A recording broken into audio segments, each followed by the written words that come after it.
Guys, তো back to my channel. তো চলো আজকে আমি কি করি তোমাদের সাথে শেয়ার করব।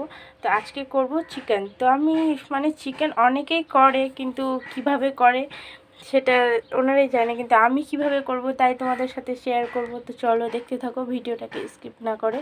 তো এখন করব চিকেন। আর আজকে খুব সকাল সকালে উঠে গিয়েছিলাম, কিন্তু ব্লগটা আমার দেওয়া হয়নি, যেহেতু আজকে একটু কাজ ছিল তার জন্য। তো আমি এখন কটা বাজে, এখন প্রায় 12টা বেজেই গেছে, তো মর্নিং আর না। তো চলো এখন থেকে আমি শুরু করলাম ব্লগটা। তো তোমরা দেখতে থাকো এই পর্যন্ত।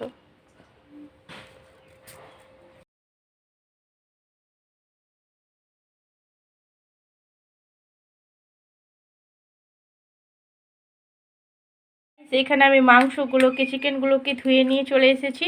আর তারপরে দেখো এখানে উনুনে কড়াইটা বসিয়ে দিয়েছি। আজকে উনুনেই রান্না করব, কারণ উনুনে বেশি স্বাদ হয় তো তার জন্য। তো দেখো এখানে তুমিই দাও, আমি দেখাচ্ছি। এখানে দিয়ে দিলাম তেজপাতা, তারপরে দিয়ে দেব মশলা, পরিমাণ মতন মশলাটা দিয়ে মাংসটাকে ম্যারিনেট করে নেব সব কিছু দেওয়ার পরে। আজকে অন্যরকম একটু করব, সব কিছু মিক্স করে মাখিয়ে টাখিয়ে দিয়ে করব আজকে একটু।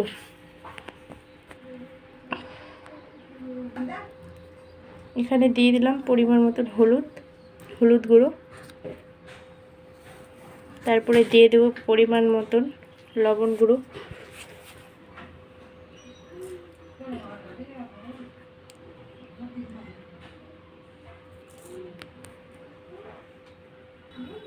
কড়াইয়ে আমি দিয়ে দেবো তেজপাতা।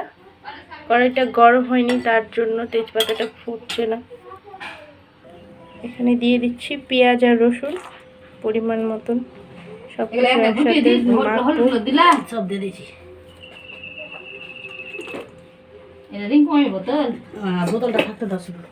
এবার এইখানে দিয়ে দেবো আমি কটা দারচিনি আর এলাচ। এখানে মাংসটা আমি এবার সব কিছু মিক্স করে মাখিয়ে নেব। তো দেখো এটা আমার মাখানো কমপ্লিট হয়ে গেছে। তো এটা আমি এবার কড়াইয়ে, তেল গরম হয়ে গেছে তো আমি দিয়ে দেবো। কড়াইয়ে আমি দিয়েও দিয়েছি, তো আস্তে আস্তে সবটাই দিয়ে দেবো। তারপরে একটু হালকা করে ঢেকে ঢেকে ভাজলে সুন্দর হবে তরকারিটা, মাংস চিকেনটা। এবার মাংসটাকে আমি নাড়াচাড়া করে নেব। নাড়াচাড়া করার পরে ঢেকে দেবো ভালোভাবে।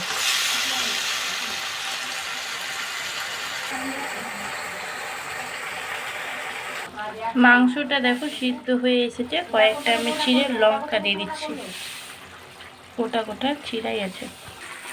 দেখো আমার মাংসটা কষানো হয়ে গেছে। তারপরে আমি দিয়ে দেবো একটু মিট মশলা।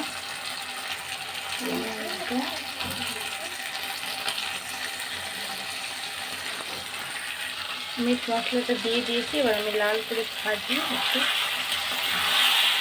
তো আমার রান্নাটা এখন কমপ্লিট হয়ে গেল চিকেনটা। তো বলো কেমন লাগছে, তো তোমরাও বাড়িতে ট্রাই করে খেও। বাই গাইস, গুড নুন। তো চলো তোমাদের সাথে এখন ব্লগটা স্টার্ট করছি। যে আজকে একটা মামির বাড়িতে নেমন্তন্ন দিয়েছে, আমাদেরকে নেমন্তন্ন করেছে। তো আমরা এখন খাওয়া দাওয়া করতে যাচ্ছি, লাঞ্চটা ওখানে করব।